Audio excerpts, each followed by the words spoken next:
Hey guys, if you are wanting to get chromatic enclosures and chromaticism into your playing and your jazz vocabulary, check out this video where we look at the changes on Sweet George Brown. You're never going to get this type of vocabulary into your playing without super targeted practice, and I'm going to show you exactly how I've done that and I teach some of my students. My name's Darren Lloyd and I try to help frustrated jazz students, trumpet players, trombone players, piano players, any type of instrument with their jazz practice and how to practice in a super targeted way to develop that ear-finger coordination, that ability to play what we hear. But of course we have to practice in a way to get those things in our ear, then we can play them. Okay, here we go, on with the video. Check out this jazz etude full of chromatic enclosures.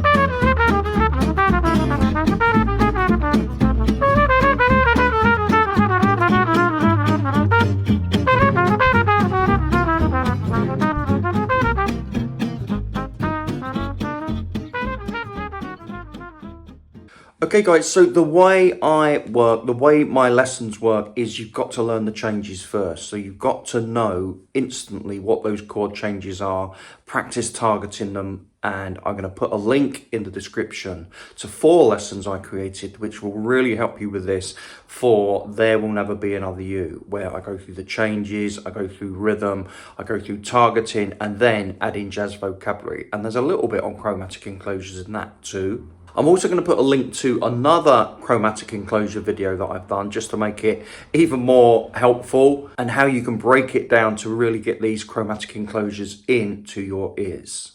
But let me just share with you this sheet, and as you can see, I've taken the major harmony, just the scale of C major, and I've stacked up the chord changes, so the first or the root, the third, the fifth and the seventh. So that shows you in the key of C major, and we've got pretty much all the type of chords. The only one that's not in there is diminished, but actually diminished is the easiest one to do chromatic enclosures over.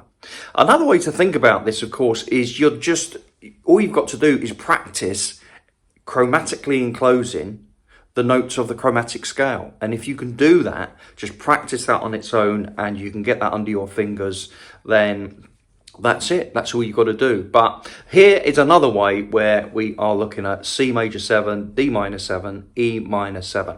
I'm not going to do those now for you, but that comes with the resources. Okay, so you can clearly see that we're going over all of the chords within the C. Of course, you need to practice this in other keys and over jazz standards. I highly recommend practicing over jazz standards like we're going to do now on Sweet George Brown. This is just a little bonus for you. And here on the next sheet, you can see where the value that if you can get these chromatic enclosures into your ears, how they sound. So if you decide to download this resource only for the price of a cup of coffee, then you can try that for yourself and see how effective it can be. Of course, I've got other vocabulary in there too. I'm going to put another link in the description to creating bebop lines the easy way, where I go over pretty much all of the vocabulary that I tend to use and hear and have practiced in this super targeted way. Okay, so that will be for you there as a bit of a bonus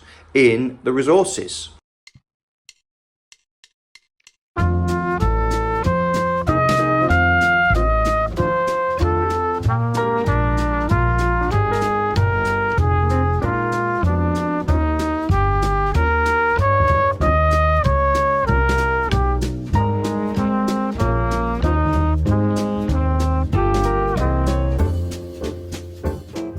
Okay guys, as I've mentioned before, very important to know the chord changes and learn to hear what those chord changes sound like, that sort of forward motion. Learning to hear the chord coming up, the next target note of the chord. So as we heard in that example, we just started on the root and went up through the changes. So that can be a great way to practice learning to hear the chord changes. So what we're going to do now is listen to the clip of those target notes, but chromatically enclosed. And hopefully you'll agree it sounds pretty authentic. Of course, you'd never use this many chromatic enclosures in a solo, but by practicing it this way, you get that ear-finger coordination going and you get that technique for the chromatic enclosures down.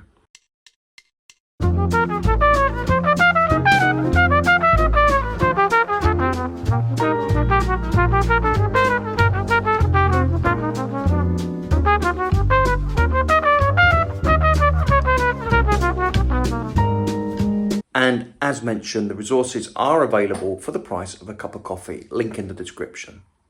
Okay, so moving on, if you are a little bit overwhelmed by that, then let's just target one note at a time. So as you can see here, down next to my head, these are the notes we're going to target. But of course, you have to hear them. You've got to know what you're targeting. So practicing this way develops that ability. Okay, let's have a listen.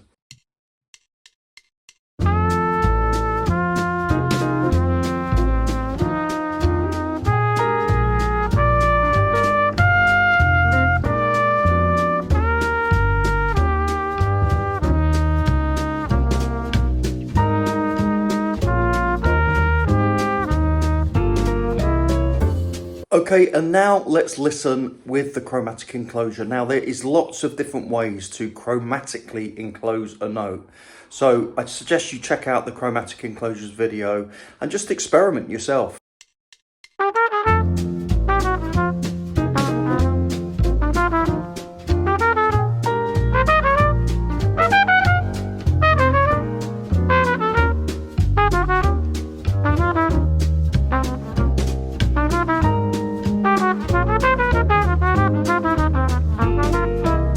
Okay, the next example, we are targeting two notes from the chord. So beat 1 and beat 3, and then using the swing 8th notes, that can give us the chromatic enclosures that we need to fill up the bar.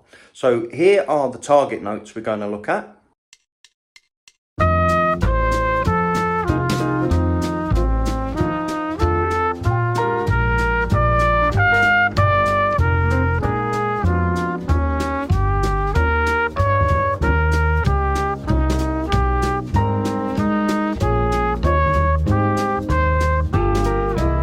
And then practicing that just with chromatic enclosures sounds like this.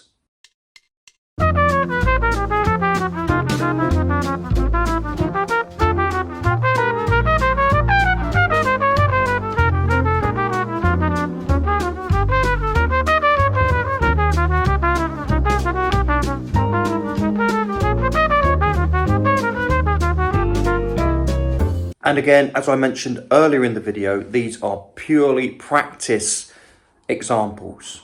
You wouldn't play like that over a solo, but this is purely just to get those chromatic enclosures, that knowledge into our fingers, into our ears. Mixed up with other types of vocabulary, sounds fantastic and very, very authentic and easy to practice, super targeted. You know exactly what you're trying to get better at. You know exactly how to practice it. The question is just doing the practice. But if you do, you'll be able to do it. And then this brings us lastly to the etude I've created, where there is lots and lots of chromatic enclosures, as well as some other types of chromatic vocabulary too. If you decide to get the resources, you'll see on bar 118 of the C7 section, which is, I'm talking B flat of course, that is a Miles Davis type phrase that I picked up. He might have picked it up from someone else, but that's where I recognize it from, where you are just approaching a note by a semitone and going down a semitone at a time. So it sounds like this and looks like this.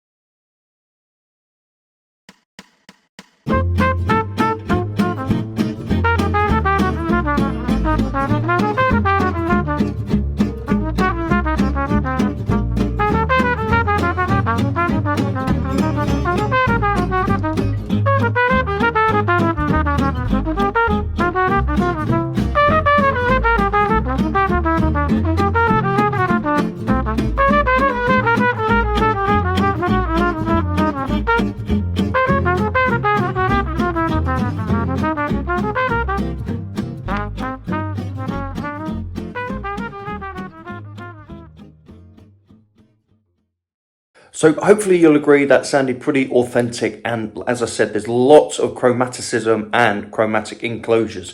But remember, as I said right at the beginning of the video, you need to know your chord notes first. So this lesson might be for the more advanced player. Of course, you can practice this. You could use this type of vocabulary on any tune, like a simple tune like When the Saints, and just practice enclosing the tonic of each chord. There's only 3 chords in When the Saints, or a simple blues. Very easy to practice. And even Bix Beiderbecke used the odd chromatic enclosure. Okay, I hope you've enjoyed the video, guys, and please give it a share, give it a like, and remember to comment as always, and hopefully see you in the next video. Bye for now.